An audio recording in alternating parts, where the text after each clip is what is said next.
Pues ya para comenzar esta clase, la quiero iniciar con esa misma frase con la que comencé el primer día con estas clases de Derecho Procesal Penal. He de confesar, bueno, aparte de la clase, pues también quiero hacerles algunos comentarios personales. He de confesar que pues sí estuve temeroso, estuve nervioso al realizar este tipo de actividades a través de las redes sociales por diferentes razones.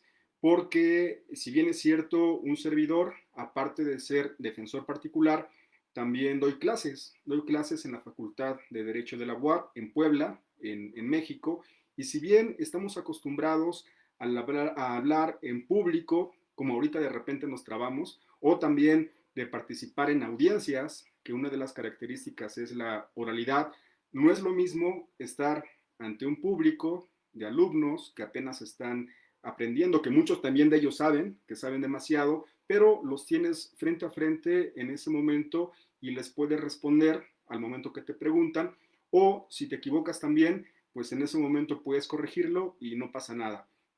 No es lo mismo estar frente a un grupo de alumnos o estar en una audiencia ante el juez que estar expuesto en redes sociales con diferentes personas de diferentes países. Algunos son agentes del Ministerio Público, otros han sido defensores, personas que ya tienen conocimiento en el área. Créanme, no es fácil. Sin embargo, me atreví, lo hice y pues de ahí salieron estas clases de Derecho Procesal Penal que espero, como siempre lo digo, espero que sean de utilidad para los alumnos, para los abogados que posiblemente no se dediquen a esta área. Espero que esos conocimientos que hemos compartido en estas 22 sesiones, casi aproximadamente 50, 60 horas de clases que más adelante las voy a compartir, pues espero que sean de utilidad tanto para su formación académica como para la práctica profesional. Esa fue la intención y lo comento porque en aquella primera clase, con los nervios, con el no saber cómo iniciar una sesión, incluso a la mitad de la sesión ya quería terminarla porque ya no sabía qué decir, ya poco a poco agarramos un poquito más de práctica, pero empezamos con esta frase. Empezamos en esta primera clase con unas palabras precisamente de quien aparece en la pantalla, que es Albert Einstein. Él nos decía, aprende de ayer, vive para hoy, ten esperanza en el mañana, lo importante es no dejar de cuestionar. La curiosidad tiene sus propios motivos para existir. ¿Por qué elegí esta frase? Si bien esta frase no es de un abogado, Albert Einstein no fue un abogado, eh, no tiene que ver precisamente con lo jurídico, la quise compartir por esas experiencias que tenemos día con día, no únicamente en el ambiente jurídico, sino también en el aspecto personal, de las que vamos aprendiendo. Puede que sea quizá algún error, pero también aprendemos de los errores. Así también pasa en la educación, así también pasa en el litigio. Muchos de ustedes, no me dejarán mentir, incluso un servidor, cuando fueron mis primeras audiencias, incluso también en las recientes, en ocasiones llegamos a equivocarnos, no somos perfectos, no somos unos sabelotodos, nos llegamos a confundir, a equivocar en las audiencias, nos pasa a todos, decir lo contrario sería caer en el ego, en decir que somos perfectos, que somos los mejores, cuando no lo somos. Todos llegamos a equivocarnos y de esos errores aprendemos. Por eso tenemos que aprender a vivir ese ayer. Si cometimos ese error en la academia, en el litigio, aprendemos el mismo para aplicarlos hoy y que sea en beneficio de mañana.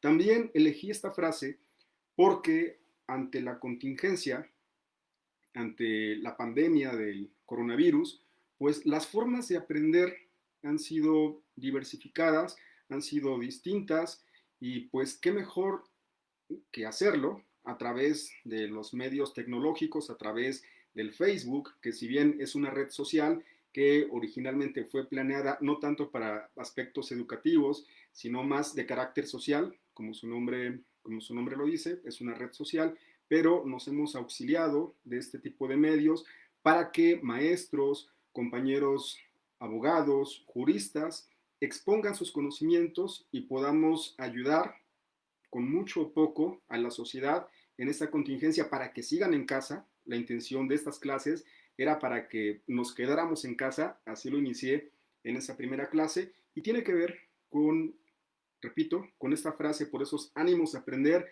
por cuestionarnos, para tener curiosidad y responder a nuestras preguntas, y pues qué mejor hacerlo de esta manera en este tipo de sesiones. Quise retomar la frase por este mismo motivo y yo espero que con estas clases que yo llegué a compartir, pues les, no sé, que ustedes mismos también generen esas propuestas, esos actos para poder compartir sus conocimientos en las diferentes áreas. Solamente se los dejo a la reflexión para que en estos días que han sido difíciles, tanto para las personas que padecen la enfermedad a raíz del coronavirus, a raíz de este virus, pues, no sé, sirva para cada día ser mejores y para aquellas personas que hemos tenido conocimiento de las personas que se han visto afectadas por este tipo de enfermedad derivada de este virus, pues en lo posible, no únicamente en lo jurídico, quizá en lo médico o en otras ramas o en otras áreas que podamos colaborar, lo hagamos de forma desinteresada, sin ánimo de lucro, que insisto, de esa manera fue como se empezaron estas clases. Bueno, ya fue mucho choro, ya fue mucho rollo el que les aventé, pero recuerden que es la última sesión, es la última clase y pues se vale de repente recordar algún momento importante de este tipo de sesiones que hemos tenido. Estaba también haciéndolo a propósito para que quizás se conectaran un poquito más de personas y dar la oportunidad a agradecer también a todas aquellas personas que han compartido estas clases, a las personas que han preguntado, que han enriquecido con sus comentarios, porque no únicamente aprenden ustedes, también aprendo yo. Me he equivocado en algunos datos, en alguna información, y eso me ha ayudado también para conocerlos un poquito más y también que esos conocimientos o esos mensajes que ustedes me han enviado, pues me sirvan también para ser un mejor profesionista y un mejor abogado en beneficio pues de mis clientes y en el caso de ustedes pues también espero que sea en beneficio de las personas que lleguen a o que están representando. Bueno, ya fue mucho choro, vamos a seguir con la clase. Vamos a empezar con la clase ya, ahora sí formal. Y el tema central son los recursos. El Código Nacional de Procedimientos Penales nos establece solamente dos recursos, únicamente.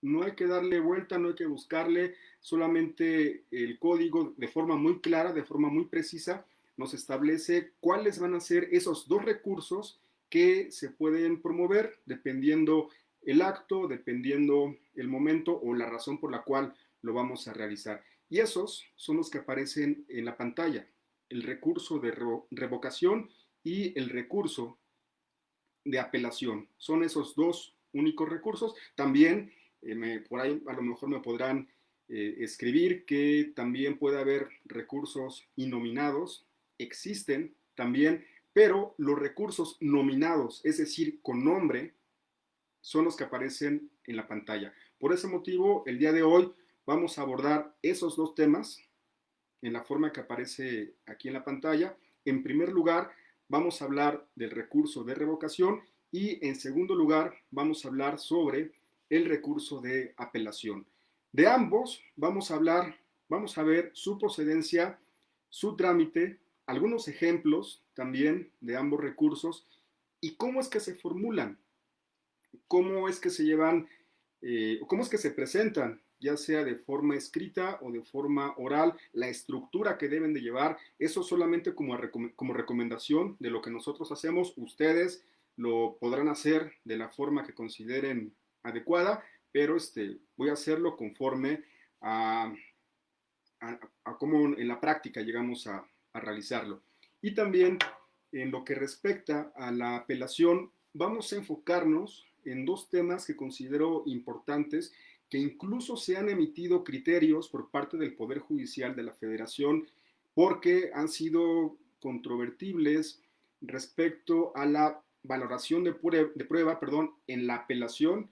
Y otro tema que también ha traído algo de controversia en las tesis es respecto a los alegatos aclaratorios dentro de la apelación, pero eso vamos a explicarlo un poquito más adelante. Voy a ver el teléfono para ver si me escuchan bien. Al parecer, al parecer no hay ningún problema. Al parecer me siguen escuchando bien. Bueno, para poder entender tanto el recurso de apelación como el recurso de revocación, repito, revocación y apelación para conocer ambos, para poder entenderlos, el código nos establece disposiciones comunes para ambos, es decir, artículos, eh, temas que aplican para ambos recursos. Esto es el que nos habla, o los que nos hablan, los artículos 460 y 464 del Código Nacional de Procedimientos Penales. Nos habla de varios conceptos, entre ellos tenemos la pérdida, la preclusión, el desistimiento y la rectificación. En cuanto al primero, la pérdida consiste en que si las partes llegan de forma voluntaria a consentir esa resolución, por tal motivo, al consentirla, pues ya perderían ese derecho de poder presentar un recurso de apelación. Y aquí quiero poner un ejemplo porque es muy común que pase en las audiencias, y esto me he topado más con este tipo de formas o este tipo de conceptos en las sentencias que se dictan en los procedimientos abreviados. Ya en otra clase tuvimos la posibilidad de explicar esta terminación anticipada del proceso. No voy a explicarla por respeto a las personas que ya tienen conocimiento sobre este tema, pero en un procedimiento abreviado dictan una sentencia, y muchas de las ocasiones las personas que se ven beneficiadas en ese procedimiento abreviado lo que quieren es ya terminar el asunto, acabarlo. Por lo tanto, es muy frecuente que llegue a suceder que entre las partes, refiriéndome principalmente a la defensa, al agente del Ministerio Público y en su caso al asesor jurídico, incluyendo también al sentenciado y a la víctima, nos pongamos de acuerdo para que ya no se recurra esa sentencia. Es decir, que se renuncie al derecho de presentar un recurso de apelación y que en ese momento se determine que la sentencia se ha declarado ejecutoria. ¿Qué significa que se declare ejecutoria? Que ya no procede ningún recurso. Eso lo hacen, repito, para que ya la sentencia quede firme, y si el sentenciado tiene un beneficio, por ejemplo, en materia federal, una condena condicional, en ese momento se puede haber beneficiado con esa condena condicional, o incluso también en otro fuero, en el fuero común, en el fuero de los estados, puede haber un beneficio como la conmutación de la pena, y al renunciar a esos plazos para interponer un recurso de apelación, si renuncian, se da por perdido ese derecho. En ese momento piden que se declare ejecutoria para poder acceder al beneficio, repito, de la conmutación de la pena en el fuero común o la condena condicional en el fuero federal. Esto llega a pasar, por eso es importante que lo tomen en cuenta ustedes, porque se pueden renunciar a esos derechos.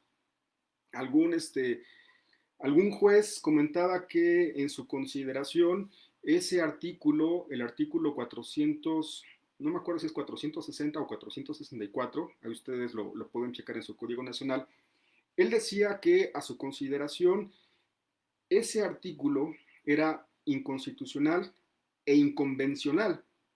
¿Por qué razón? Recuerden que inconstitucional es porque va en contra de lo que establece la Constitución Política de los Estados Unidos Mexicanos, e inconvencional es cuando va en contra de tratados internacionales o convenciones sobre derechos humanos. Este juez, no voy a decir su nombre, pero en parte también considero que tiene razón.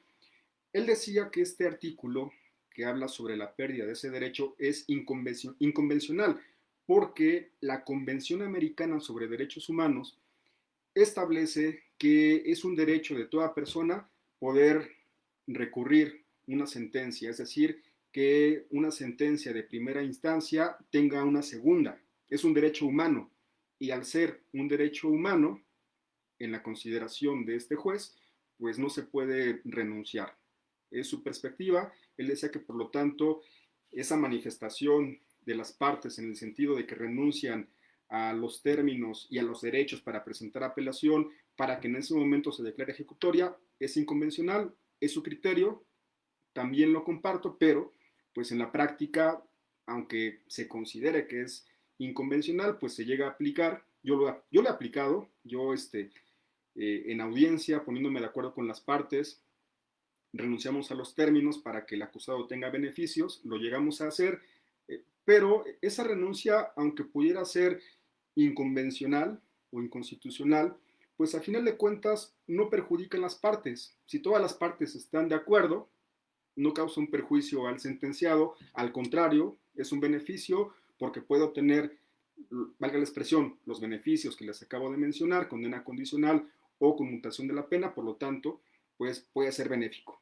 Por eso la mayoría de jueces, por lo menos con los que yo me he topado, pues no se han manifestado o pronunciado que no lo aplican por inconvencional, al contrario, lo han aceptado. Bueno, esa es una pérdida, esa es una disposición común que establece el Código Nacional. También establece otro precepto u otra disposición referente a la preclusión, y eso tiene que ver con los plazos. Va a depender si es un recurso de revocación o si es un recurso de apelación y también el acto, los plazos que se fijen en el Código Nacional de Procedimientos Penales para interponer un recurso en contra de algún acto. Para ser más claros, si el código te marca tienes 3 días para tramitar una apelación y no lo presentaste, precluye tu derecho. Si el Código Nacional te dice tienes 5 días respecto a este acto, no lo haces, precluye. Si te dice 10 días, no lo interpusiste, precluye. Es decir, ya no tienes ese derecho para poder ejercerlo en forma posterior.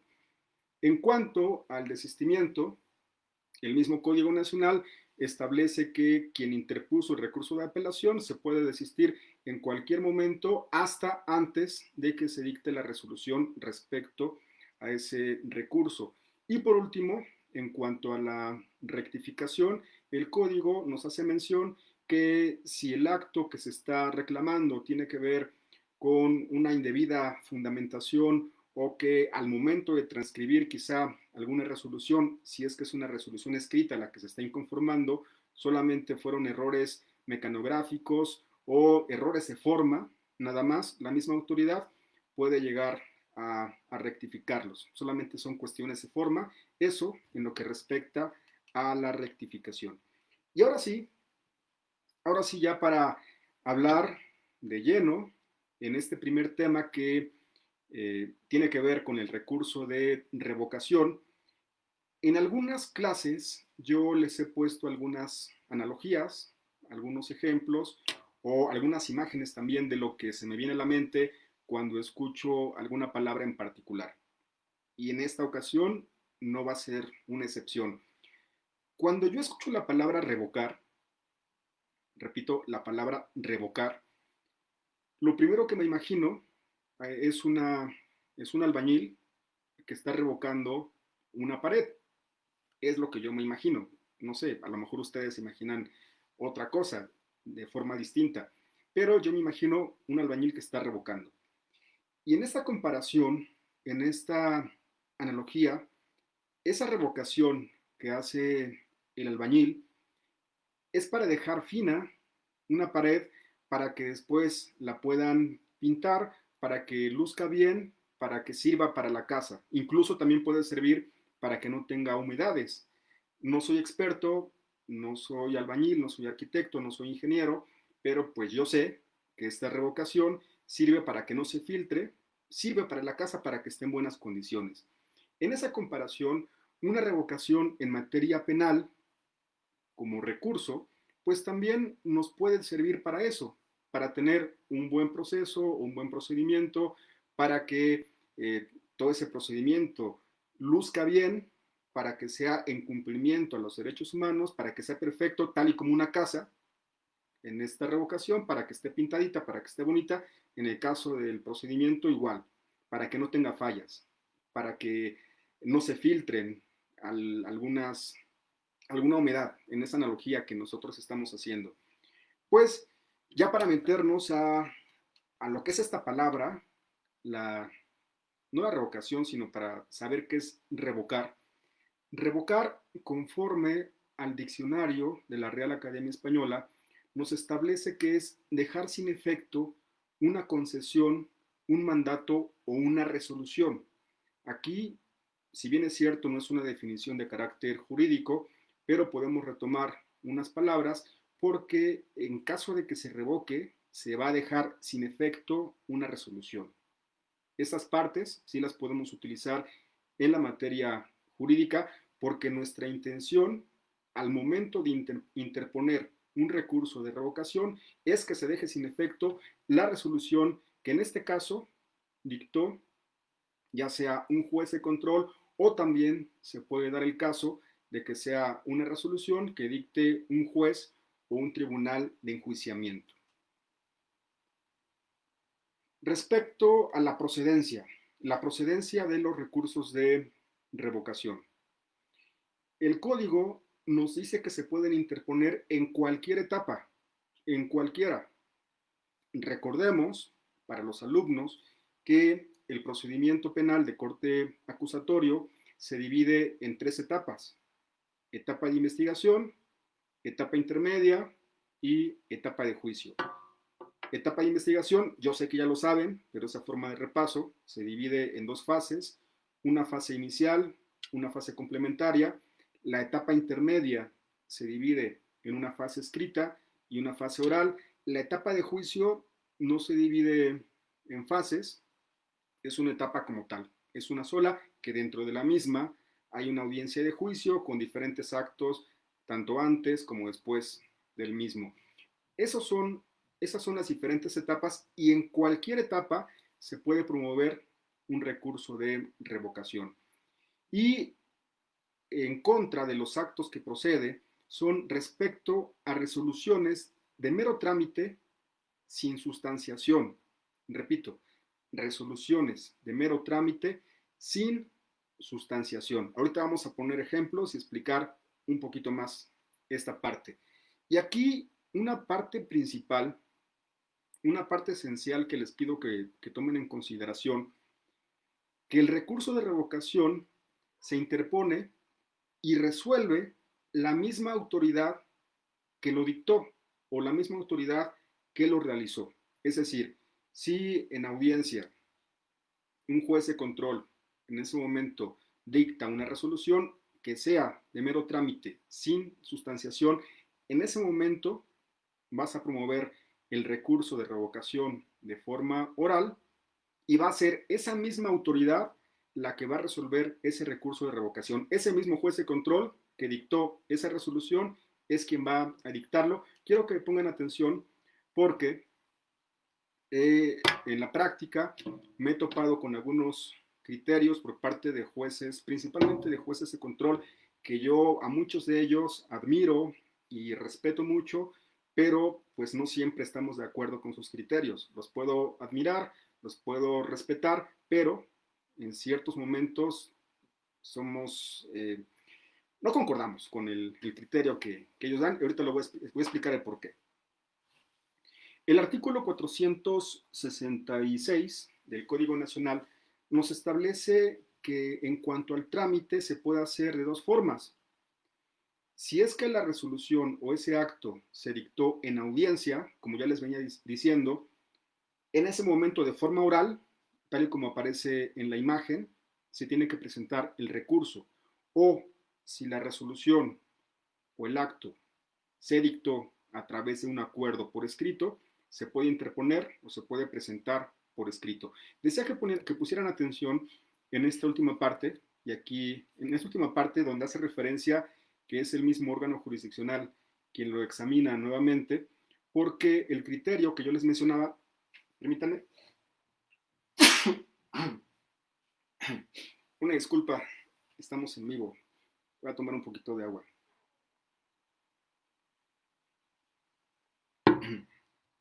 Les decía, les decía, a esto de los estornudos, está bien, que cuando es de forma oral, se interpone en ese momento y va a ser la misma autoridad que dictó esa resolución quien resuelva. Este punto ténganlo muy presente porque en algunas ocasiones o en alguna ocasión me tocó con un juez que cuando al momento que una de las partes interpuso el recurso de revocación, me están diciendo que se pausó. A ver, voy a esperar unos segundos porque me están diciendo que se pausó la, la transmisión. Quiero agradecer a mi amigo Rogelio Pineda, que fue la persona que, que me escribió el mensaje y que está atento a las publicaciones y a las clases, que me dice que al parecer hubo una pausa. Y por favor, les pido que me digan, al parecer está bien. Está bien. Rogelio, si es que me estás viendo, si es que me estás escuchando, posiblemente sea tu servicio de internet. Y quiero comentar también, hago una pequeña pausa, quiero comentar porque hace unos momentos estuve en un curso sobre investigación criminal y las personas que estábamos como asistentes, porque fue de forma virtual, muchas de ellas manifestaban que tenían problemas con el servicio de internet, que no se escuchaba y no se veía bien. Al parecer, este, hay problemas en el servicio de Internet, no únicamente de un servidor, sino que también es generalizado al parecer. Posiblemente es lo que esté sucediendo y por esa misma razón voy a estar al pendiente de sus comentarios. Y nuevamente agradezco a Rogelio. Seguimos. Seguimos aquí en esta parte, me regreso, les explico rápidamente lo que les estaba diciendo, que pusieran mucha atención, que es el mismo juez, va a ser ese mismo juez el que dictó la resolución, quien va a resolver ese recurso y si es de forma oral, tiene que interponerse el recurso en ese momento, en ese preciso momento. Y pasó en la práctica, en esa parte me quedé, pasó en la práctica que un juez de control cuando una de las partes interpuso el recurso de revocación, no fui yo, no fui yo en esa audiencia quien lo promovió, sino que era un compañero mío que estábamos colitigando, yo llevaba a un imputado, él llevaba a otro imputado respecto a una resolución que el mismo juez emitió. En ese momento interpone el recurso, hace hace una pausa, pide el uso de la voz y menciona, señoría, con fundamento en el artículo 466 del Código Nacional de Procedimientos Penales, pido oportunidad para que en este momento pueda presentar recurso de revocación. Lo autoriza, le da el uso de la palabra, pero al momento que el juez resuelve como parte de su motivación, y eso ya fue un comentario personal, pero dentro de la misma audiencia por parte del juez, él mismo dijo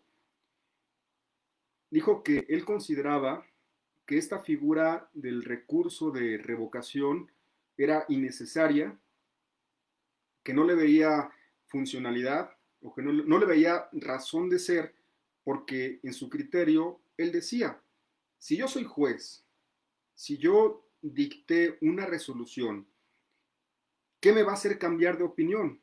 Eso es lo que yo pienso y eso es mi criterio. No estoy utilizando palabras textuales, pero fue más o menos lo que dijo el juez. ¿Cómo es posible que el Código Nacional establezca esta figura para que las partes interpongan este recurso si yo fui el mismo que dictó la resolución? Pues no por lo que manifiesten ustedes, me van a hacer cambiar de opinión y yo que la pueda revocar o que la pueda cambiar. Es su criterio, muy respetable, pero no concuerdo por lo siguiente. La ley es una. Aquí, por ejemplo, Este, este es un Código Nacional de Procedimientos Penales.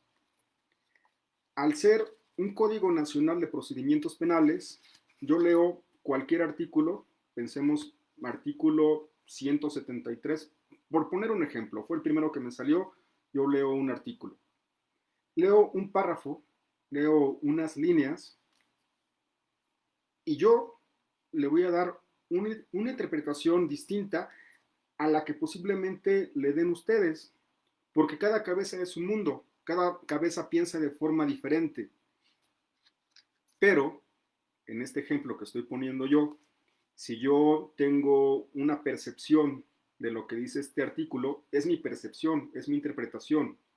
Pero si yo fuera juez, al escuchar a las partes que interponen un recurso, llámese agente de Ministerio Público, asesor jurídico o defensa, al interponerlo, van a decir sus agravios, van a decir sus razonamientos y puede que ese criterio que tenía yo del artículo 173 con lo que me dijeron las partes lo cambie.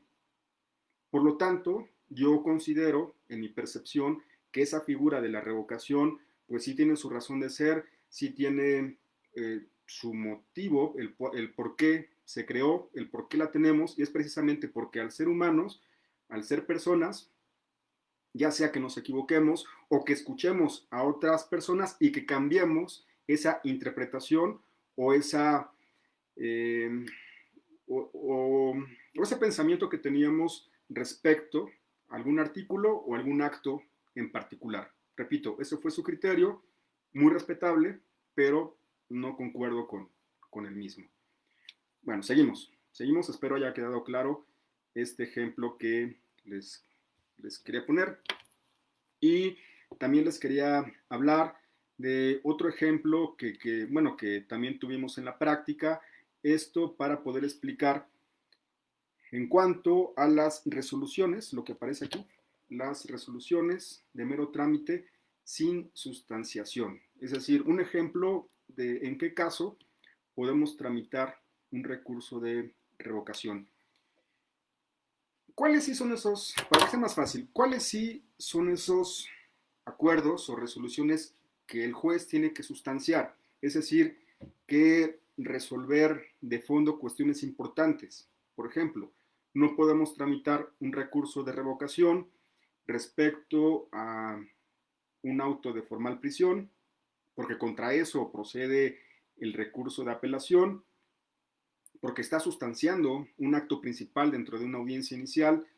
No podemos presentar recurso de revocación en contra de una medida cautelar, por ejemplo, porque también eso es materia de apelación.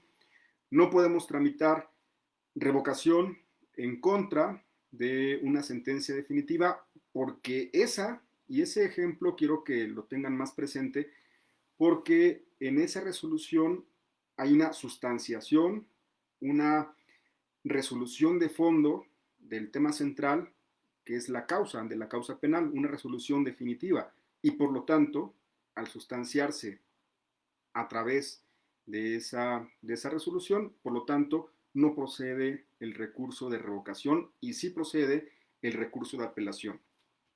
El ejemplo que les quería yo poner de un acto o una resolución que no pone fin o que no sustancia, no tiene una sustanciación como tal, nos pasó en un juicio en general, ahorita no voy a decir el delito, pero antes de llegar a la audiencia de juicio, nosotros entramos como defensa dentro de la fase de investigación complementaria.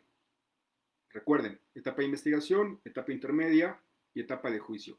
Nosotros como defensa en ese asunto llegamos en etapa de investigación en la fase complementaria, pero para cuando llegamos era precisamente para una audiencia donde la defensa anterior había solicitado una prórroga en el plazo de investigación. Recordemos que el Código Nacional de Procedimientos Penales establece 6 meses como tiempo para que se haga una investigación complementaria.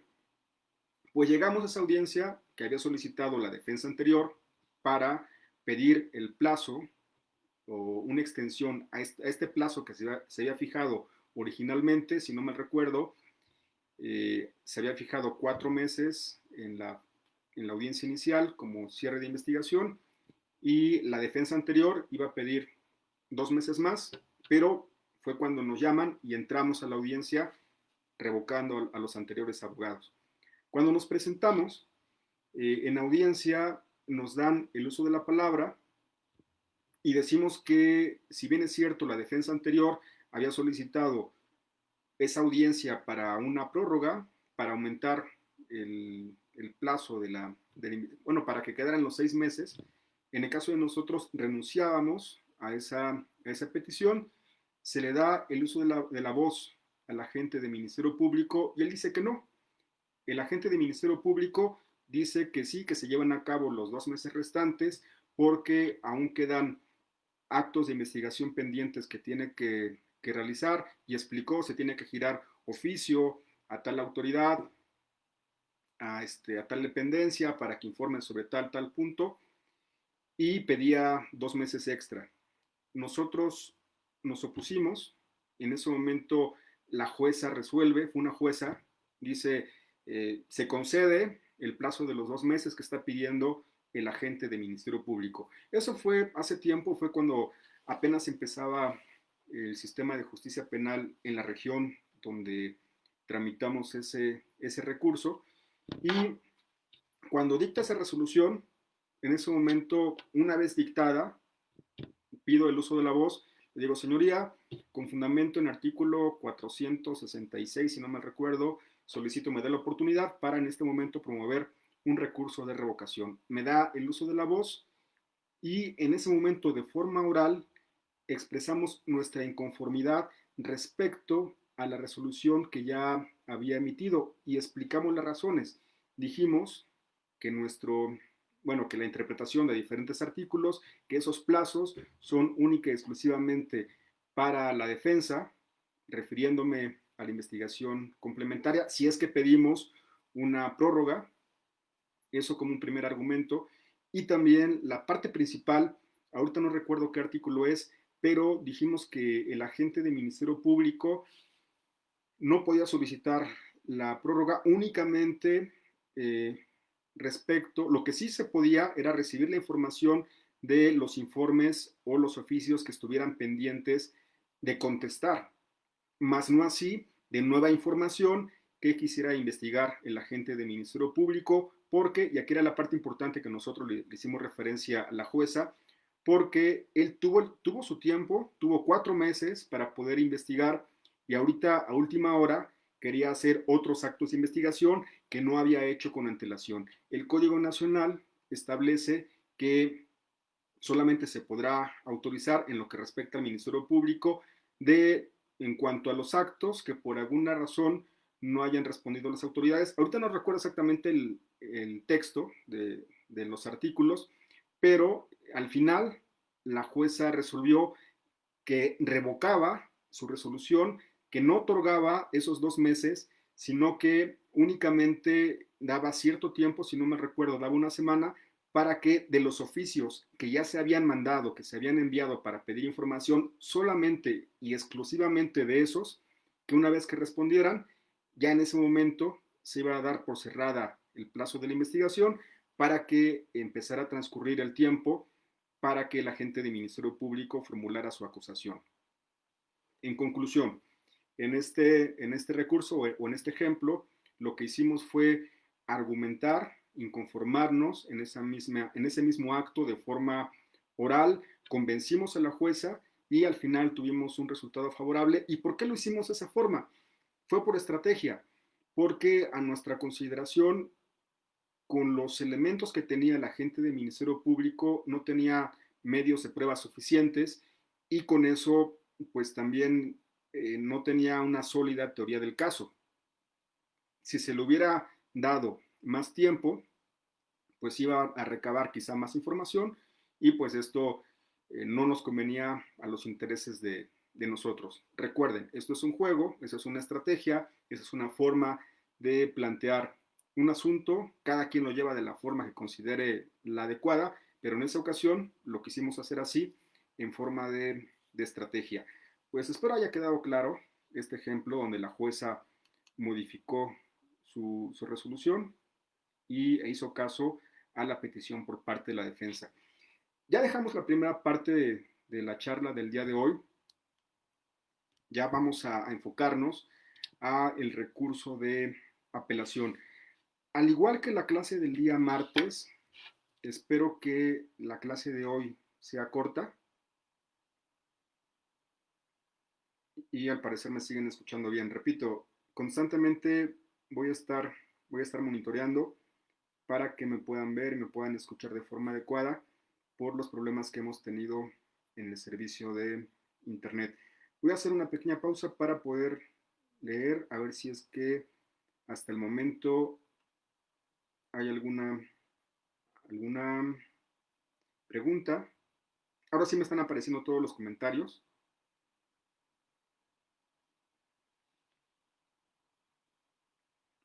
No es cierto, me están apareciendo solamente los últimos. Bueno, también aprovecho para pedirles que por favor compartan esta transmisión. Es la última. Por favor, háganme este favor por esta última ocasión de compartir esta clase. Ya estamos cerrando este ciclo de clases de Derecho Procesal Penal. Y para las personas que apenas se acaban de conectar, les decía que estén pendientes porque en la parte final voy a dar dos regalos. Ya los había adelantado en otra sesión. No tenía que haberlo hecho, ya algunos saben de qué se trata, pero quiero que se quede como regalo ya en la parte final porque los voy a compartir el día de mañana. Esos regalos van a ser, espero, que sean de utilidad para su formación académica y profesional. Pues estén pendientes y compartan por favor para que llegue a más personas interesadas. Seguimos con la segunda parte de la clase. Ahora enfoquémonos al recurso de apelación. El recurso de apelación se puede promover contra actos de un juez de control o también en contra de actos de un juez o tribunal de enjuiciamiento. Repito, esta figura que ven acá, pensemos que es un juez de control y este es un tribunal de enjuiciamiento o también, como hemos dicho en otras ocasiones, en juicio puede ser un solo juez, un juez de juicio. Aquí puede ser un juez de juicio o tribunal de enjuiciamiento. Los actos en contra de los cuales procede un recurso de apelación, no voy a explicarlos todos, únicamente voy a mencionar los más recurrentes, los que se promueven más en la práctica, ya los adelantaba hace un momento, y son los que aparecen en la fracción quinta y en la fracción séptima del artículo 467 del Código Nacional de Procedimientos Penales. Estos actos, o estas resoluciones, mejor dicho, son las que se pronuncian o pronuncien sobre las providencias precautorias o medidas cautelares. La fracción séptima nos dice en contra del auto que resuelve la vinculación del imputado a proceso. Hay más, hay más resoluciones de juez de control que se pueden recurrir a través de una apelación. Solamente mencioné las que con más frecuencia se llegan a promover. En el caso de un juez o tribunal de enjuiciamiento, aquí nos establece dos fracciones. La fracción primera, las que versen sobre el desistimiento del Ministerio Público, y la principal razón por lo que las partes llegan a promover una apelación en contra de un tribunal de enjuiciamiento es respecto a la sentencia definitiva, pero acá, al igual que los otros puntos que les he pedido que pongan mayor énfasis o que analicemos con mayor detenimiento, es esta fracción segunda. Esta fracción segunda la voy a leer por su importancia, porque ha sido motivo de criterios por parte del Poder Judicial de la Federación, en el sentido que esta fracción y en la parte relativa a la valoración de la prueba es inconvencional. Ahorita voy a explicar el por qué. Dice, la sentencia definitiva en relación a aquellas consideraciones contenidas en la misma, distintas a la valoración de la prueba, siempre y cuando no comprometa el principio de inmediación o bien aquellos actos que impliquen una violación grave del debido proceso.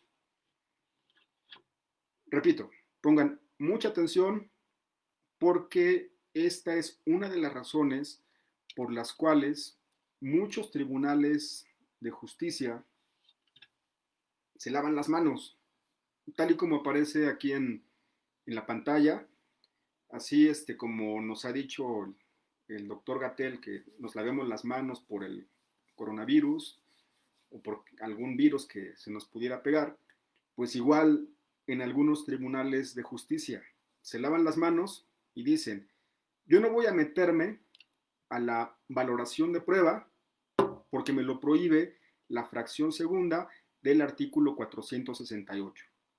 Porque dice, repito, la sentencia definitiva en relación a aquellas consideraciones contenidas en la misma distintas a la valoración de la prueba siempre y cuando no comprometan el principio de inmediación o bien aquellos actos que impliquen una violación grave del debido proceso. Insisto, espero que quede claro, que quede clara mi explicación. Muchos magistrados que también merecen todo mi respeto, no conozco a tantos, pero igual merecen todo mi respeto, en sus resoluciones decían, toda vez que el recurso de apelación están haciendo manifestaciones para que me pronuncie como tribunal superior respecto a la valoración de prueba y al no ser, como lo dice el artículo, al no ser una violación grave al debido proceso, por lo tanto, me lavo las manos. ¿Y qué era lo que hacían? No estudiaban de lleno o no se metían de fondo al estudio de valoración de prueba, cuando para un recurso de apelación, en la mayoría de los casos, lo que se necesita es que precisamente una autoridad superior, una autoridad de segunda instancia, estudie o valore las pruebas que se desahogaron en la primera instancia. Ojo, estamos hablando de valoración de pruebas de audiencia de juicio. Muchas de las apelaciones, la gran mayoría, va en ese sentido. El juez, pensemos, el juez o tribunal de enjuiciamiento no valoró o valoró de forma inadecuada el testimonio del perito tal o del testigo tal. Por eso digo que gran parte de los agravios que argumentan las partes en la apelación tiene que ver con valoración de prueba y con base en este artículo y en esta fracción se lavaban las manos y no resolvían. Pues afortunadamente, bueno, en parte afortunada y en otra desafortunada, hay un criterio. Digo afortunadamente porque es un criterio que nos emiten tribunales colegiados en el sentido que este artículo y esta fracción es inconstitucional. Esta fracción, la fracción segunda del artículo 468, digo, afortunadamente se han pronunciado en ese sentido, pero desafortunadamente, aquí viene la parte mala, es una tesis aislada. Y al ser una tesis aislada, por lo tanto, no es obligatoria. Voy a leerla para que quede un poquito más claro. Solamente voy a leer el rubro. Dice, recurso de apelación en el proceso penal acusatorio, el artículo 468, fracción segunda del Código Nacional de Procedimientos Penales, al prever que será apelable la sentencia definitiva en relación con aquellas consideraciones distintas a la valoración de prueba, siempre y cuando no comprometan el principio de inmediación, viola el derecho a contar con un recurso efectivo. Y en la narración de esta tesis, no la puse para que no hubiera tantas palabras o tanto texto, pero en la narración recoge algunos de los argumentos que yo les mencioné en un principio, que existen convenciones o tratados internacionales que establecen como un derecho humano la posibilidad que las partes puedan recurrir en una segunda instancia. Y esta fracción, al imponer o al establecer, mejor dicho, una excepción, es decir, en estos casos no van a ser materia de apelación, por lo tanto, viola lo que establece, por poner un ejemplo, el artículo 8 de la Convención Americana sobre Derechos Humanos, que establece el derecho humano de recurrir en segunda instancia una sentencia. Tiene que ver con comentarios que he platicado anteriormente.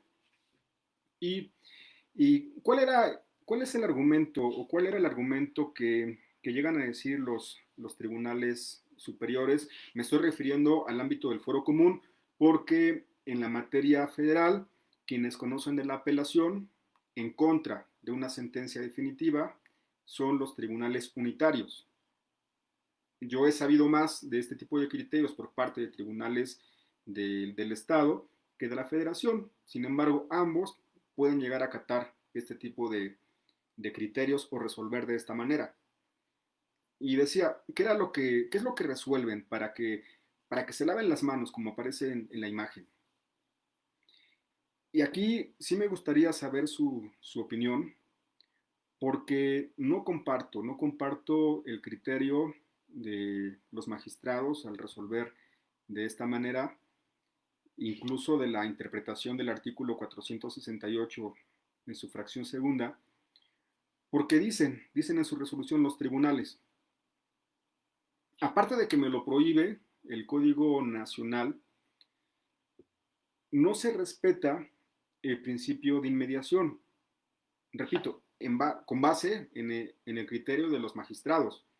Dicen, como nosotros, como magistrados, no estuvimos presentes en el momento de la audiencia de juicio, no escuchamos a través de nuestros sentidos, no vimos, no estuvimos ahí directa y personalmente dentro de la audiencia, se incumple con uno de los principios que rigen al sistema acusatorio, que es el de inmediación. Recordemos que el artículo 20 constitucional, en su primera parte, establece los principios rectores del sistema acusatorio, que entre ellos se encuentra el de inmediación. Inmediación significa la presencia obligatoria de las autoridades o incluso también de las partes, y bajo ese argumento, un magistrado de un tribunal superior en esta resolución dice, como yo no estuve presente en ese juicio, yo no me percaté de qué fue lo que dijeron los testigos a través de mis sentidos, no pude ver si la persona sudaba, no pude escucharla con mis oídos, no sé, que no estuvieron ahí, en pocas palabras, por lo tanto, al no cumplirse con ese principio de inmediación, estoy imposibilitado para poder meterme de lleno o valorar de fondo esta parte que es la valoración de prueba, aquí en esta parte. Eso era lo que decían, eso era lo que argumentaban. Afortunadamente, algunos tribunales, sin ser una tesis obligatoria, únicamente cuando son aisladas, esto lo digo para los alumnos, cuando son aisladas únicamente son de carácter orientador, no tiene un carácter obligatorio. Es decir, un tribunal colegiado no está obligado a acatar, corrijo, un tribunal superior o un tribunal unitario, era lo que quería decir, no está obligado a acatar este criterio, porque no es jurisprudencia, es aislada. Afortunadamente, y lo digo así, porque ya me tocó un asunto, eso también lo quería poner yo como ejemplo, ya nos tocó un asunto donde nosotros tramitamos una apelación en contra de una sentencia de primera instancia donde le dijimos a los magistrados, y no es cierto, no, ya me acordé, no, no me hagan caso en el ejemplo, en esta parte fue en un amparo directo.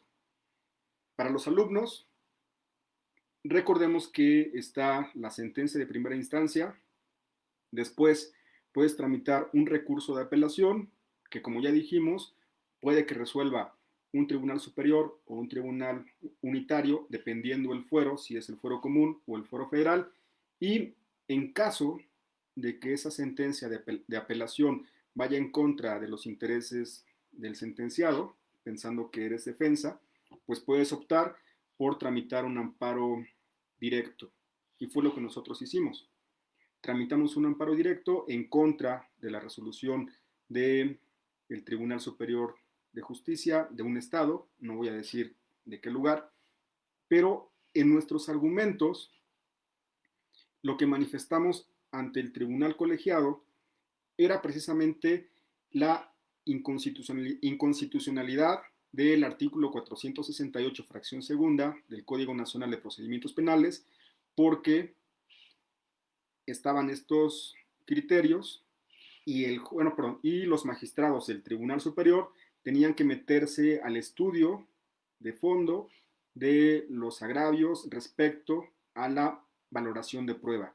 Afortunadamente, este amparo directo que les acabo de mencionar fue favorable entre comillas en ese sentido, porque ordenó una reposición del procedimiento para que la autoridad, en este caso en la segunda instancia, se metiera de lleno a estudiar la valoración de prueba y en esta misma resolución decía que no declaraba, sino que determinaba que era inconstitucional ese artículo y por lo tanto tenía que inaplicarlo. Corrijo, lo que dijo el juez, lo que dijo el tribunal colegiado era que inaplicara ese artículo por inconstitucional y por lo tanto que se metiera de lleno a la valoración de prueba, tomando como referencia estas tesis. Insisto, no son jurisprudencia, pero los tribunales colegiados pueden tomarla de forma orientadora para poder resolver y en este caso dar la razón, como en estos supuestos o en estos ejemplos que estoy poniendo. Pues espero que vaya quedando claro este ejemplo, esta parte de la clase. Hay un comentario por parte de Sergio Marroquín González, dice: maestro, los magistrados no están obligados en esa instancia de respetar el principio de inmediación, solo van a valorar aspectos valorativos de la prueba del tribunal de enjuiciamiento. Era parte de lo que yo les mencionaba.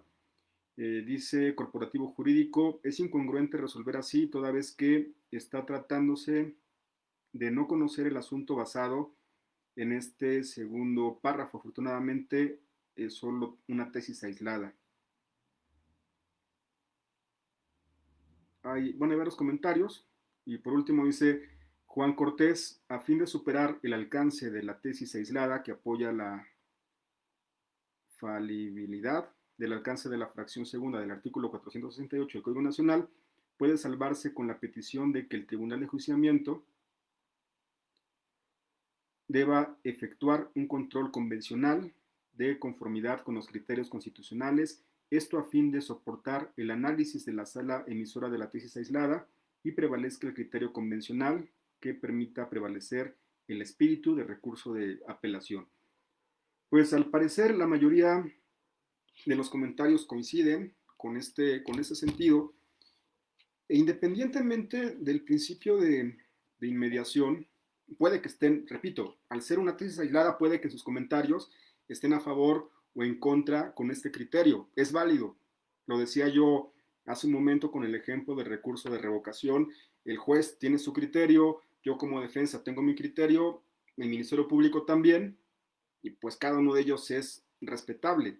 Al menos yo comparto lo que aparece en esta tesis. Puede que los comentarios posiblemente no, pero algunos podrían ser respetables.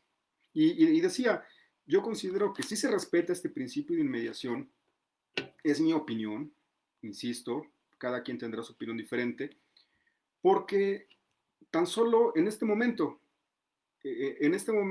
recientemente salió un acuerdo por parte del Consejo de la Judicatura Federal, un acuerdo histórico, y los invito a que lo vean en mi página de abogado penalista porque lo compartí hace como 3 días.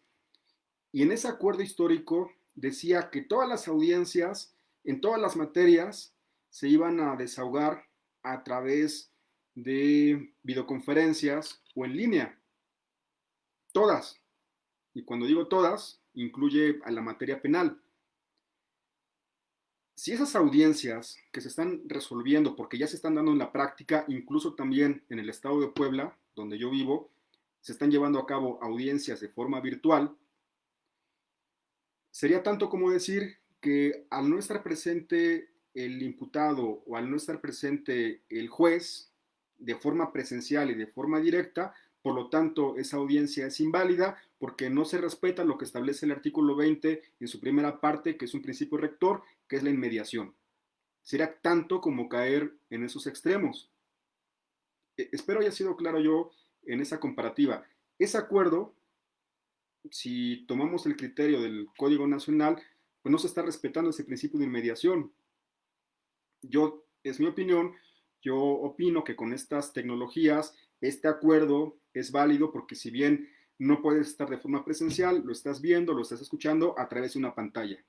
Mismo supuesto, en este ejemplo, que los magistrados, al momento de resolver una apelación, les hacen llegar los discos de las audiencias de juicio y pueden ver a través de una pantalla qué fue, pueden ver y escuchar qué fue lo que dijo un testigo, qué fue lo que dijo un perito, porque se queda registro de audio y video de esas audiencias. En esa comparativa, el mismo Poder Judicial está validando que las audiencias se vean de esa forma, a través de los medios tecnológicos, y pues también sería válido, desde mi percepción, que en los recursos de apelación pudiera meterse de lleno a la valoración de prueba, porque van a escuchar, van a ver lo que dijo un perito, lo que manifestó, incluso cómo se hizo una incorporación de prueba, cómo fue un interrogatorio, un contrainterrogatorio, cuáles fueron las objeciones, todo, absolutamente todo, a través de esos medios digitales. Por eso concuerdo, repito, con esta tesis y qué bueno que salió y espero que más adelante se convierta en jurisprudencia. Espero haya quedado claro. Ya casi terminamos. En cuanto a los términos para interponer el recurso de apelación, si es en contra de un acto de juez de control, vamos a tener, dependiendo la resolución, 3 o 5 días. Nos establece que son 5 días cuando, por ejemplo, es una sentencia de un procedimiento abreviado, y también nos establece que cuando el recurso de apelación se interpone en contra de una sentencia definitiva, ya sea un juez o tribunal de enjuiciamiento, tenemos 10 días para promoverlo. Ya vamos a la parte final, ya es el último tema de nuestras clases, que se siente feo. Yo les decía en alguna ocasión, hacemos una pequeña pausa para despejarnos un poco. Déjame tomar un poquito de agua también.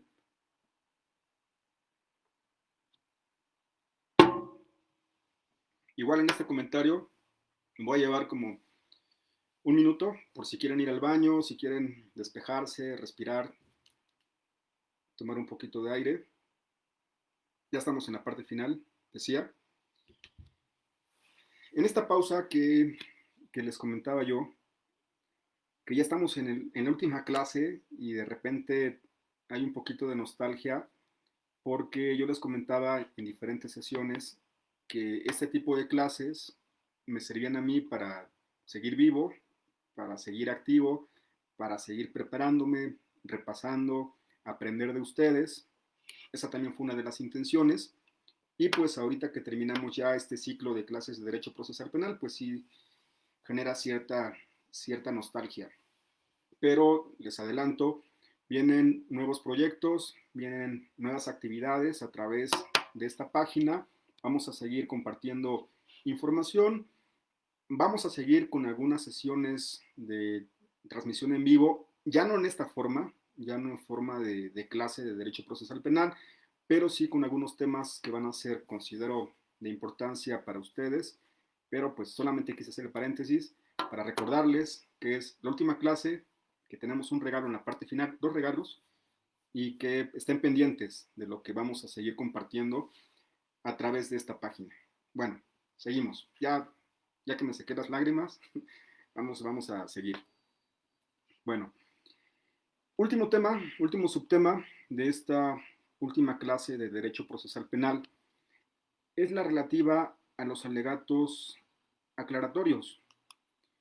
Y el Código Nacional, en su artículo 471 y el 476, nos dice, déjenme ponerme mis lentes porque les recuerdo que no puedo ver bien, dice, al interponer el recurso, al contestarlo o al adherirse a él, los interesados podrán manifestar en su escrito su deseo de exponer oralmente alegatos aclaratorios sobre los agravios ante el Tribunal de Alzada. Quiero que tengan presente esta parte y también la palabra que dice podrán.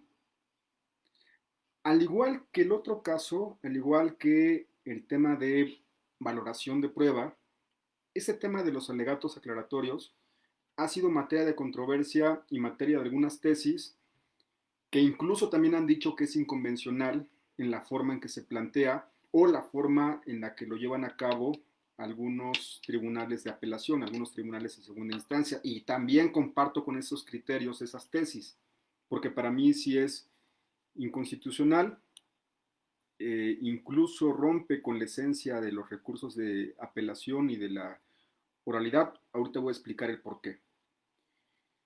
Tal y como lo hemos dicho en otros temas, tenemos que adentrarnos al significado, al origen de la palabra. Y en esta ocasión resulta de vital importancia que analicemos este origen de la palabra aclarar. Recordemos, alegatos aclaratorios. Antes de entrar a la definición, explicarles a los alumnos de forma general en qué consisten esos alegatos aclaratorios. Pensemos que tú como defensor o tú como parte, llámese agente del Ministerio Público, defensor, quien sea, quien lo interponga, interpone el recurso de apelación y dentro del texto, dentro de la misma apelación, tú solicitas una audiencia de alegatos aclaratorios. Y me regreso, porque decía que las partes podrán, con la palabra podrán, es decir, es optativo, no es obligatorio, conforme al Código Nacional de Procedimientos Penales. Esta audiencia, repito, el comentario va para los alumnos, pues te sirve para que se señale un día y hora, ya sea en el Tribunal Superior, si es un delito del fuero común, o en el Tribunal Unitario, si es un delito del fuero federal, para que te escuchen en vía de alegatos respecto a alguna aclaración. Esa es la intención, de que tú en la apelación tengas una audiencia para que en vía de alegatos aclares ciertos puntos de tus agravios, de tu recurso de apelación. Más o menos así va en el sentido de esos alegatos. Pero tenemos que analizar qué significa la palabra aclarar para entender algunos conceptos o criterios que han tenido ciertos tribunales de los cuales no concuerdo. Dice la definición, aclarar es disipar o quitar lo que ofusca la claridad o transparencia de algo. Y esta acepción, la que establece el punto 9, es una definición de la Real Academia Española, y esta es la que considero más importante. Dice, explicar algo, hacerlo fácil de comprender. Repito, que se nos quede grabado en la mente, conforme a la Real Academia Española, que es aclarar. Explicar algo, hacerlo fácil de comprender. ¿Por qué? ¿Por qué lo digo?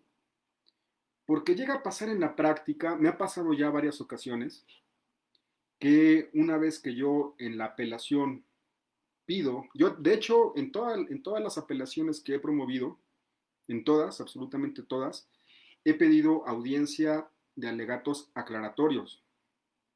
Y me ha tocado en algunas que llegan a decir los magistrados, y esa es la parte importante, pongan mucha atención en esta parte. Llegan a decir los magistrados, esta audiencia es únicamente para aclarar si es que hubo algún error al momento de realizar los agravios en la apelación. Es únicamente para corregirlos. Repito, cuando estamos en audiencia, algunos magistrados incluso advierten, me ha pasado en algún estado en el fuero común, llegaron a decir al principio, se les apercibe a las partes que en el caso de que digan argumentos distintos a lo que nosotros estamos explicándoles, se les puede llamar la atención o se les puede relevar de cargo. Y explicaron, dijeron, esta audiencia es únicamente para que ustedes aclaren si es que hubo algún error, lo puedan enmendar o puedan rectificarlo respecto a los agravios que ustedes presentaron en su apelación. Es decir, a mí me resulta incongruente ese criterio o esa forma de prevenir a las partes, porque yo sé que voy a escucharme muy parecido a lo que les expliqué del ejemplo del juez del cual no compartí su criterio, pero pues sería para mí incongruente que si yo mismo, bueno, si yo hago la apelación y la revisé, porque las apelaciones forzosamente se hacen por escrito, estuve en mi despacho, pensemos fue una apelación en contra de una sentencia de primera instancia, tuve 10 días para trabajarla, la hice, la revisé 10 veces y para mí está bien. ¿Para qué? ¿Para qué pediría en mi escrito una audiencia de alegatos aclaratorios por algún error o alguna equivocación que haya tenido yo en mi escrito de agravios? Ese es el argumento de los magistrados, de algunos magistrados, que solamente para aclarar algún error que tuviste en tus agravios. Si nos vamos al origen de la palabra aclarar, que es explicar algo, hacerlo fácil de comprender, la esencia, el fondo o el motivo de los alegatos aclaratorios, esta es mi percepción y yo pienso que la mayoría concuerda con este criterio. Si pides una audiencia de alegatos aclaratorios es porque vas a explicar los agravios que hiciste por escrito, se los vas a explicar pero de forma oral a los magistrados para que sea más fácil de comprender. Decía yo hace un rato, tenemos un código y este código, al estar por escrito, cada persona le da la interpretación de forma diferente. Si yo hago una apelación, pensemos, es un ejemplo, pensemos, este es mi escrito de apelación, lo presenté por escrito, cada persona, leyéndolo, le va a dar la interpretación de forma distinta.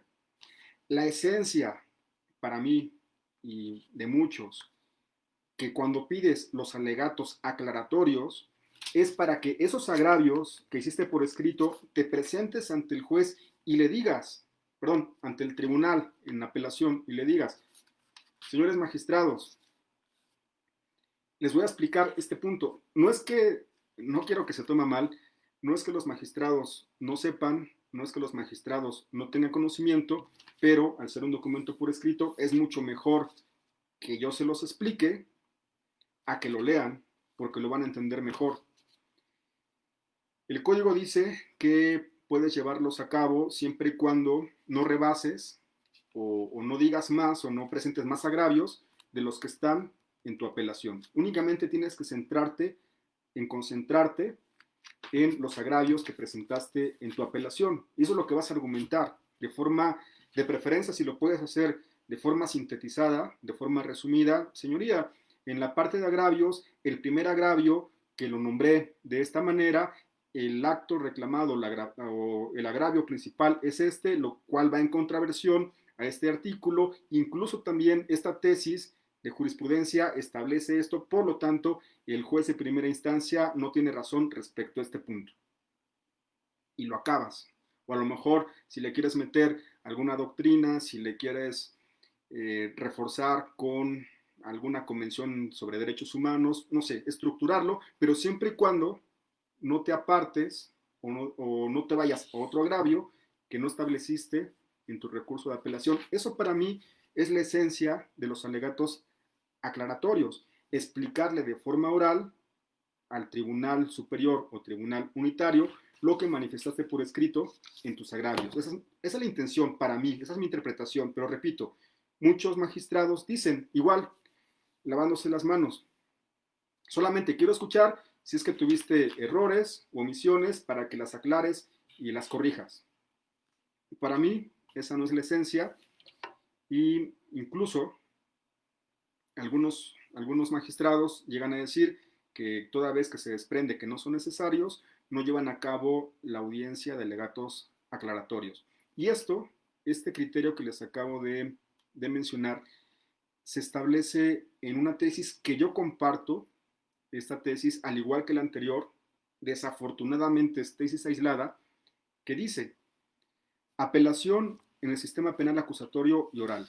El artículo 476 del Código Nacional de Procedimientos Penales, al establecer de forma optativa la celebración de la audiencia de segunda instancia, es inconstitucional por contravenir el derecho de acceso a la justicia de su vertiente de recurrir el fallo ante un juez o tribunal superior, abandono del criterio sostenido de la tesis aislada. En el texto de esta tesis habla más o menos de lo que les acabo yo de mencionar, y por lo tanto los magistrados no tienen por qué negarse a que se lleve a cabo la misma, porque es un derecho que, ya como he venido diciendo anteriormente, no únicamente lo establece la Constitución, sino que de forma expresa lo establece, por ejemplo, la Convención Americana sobre Derechos Humanos en su artículo 8, y de igual forma el Pacto Internacional de Derechos Civiles y Políticos. Pues ya terminar, para terminar con esta clase, respecto al artículo 478, establece que la apelación se puede resolver de plano en la audiencia, si es que se pidió, un segundo supuesto, en la audiencia, si es que se pidió una audiencia de alegatos aclaratorios, o por escrito dentro de los 3 días siguientes a la celebración de esa misma audiencia. Y la sentencia en apelación puede confirmar, modificar, revocar, o incluso también, ya no lo puse con negritas, pero también se puede hacer una reposición del procedimiento, una reposición de ese acto que fue en contra, ya sea de derechos fundamentales o en contra de cuestiones graves sobre el procedimiento. Pues de esta forma cerramos el ciclo de clases de Derecho Procesal Penal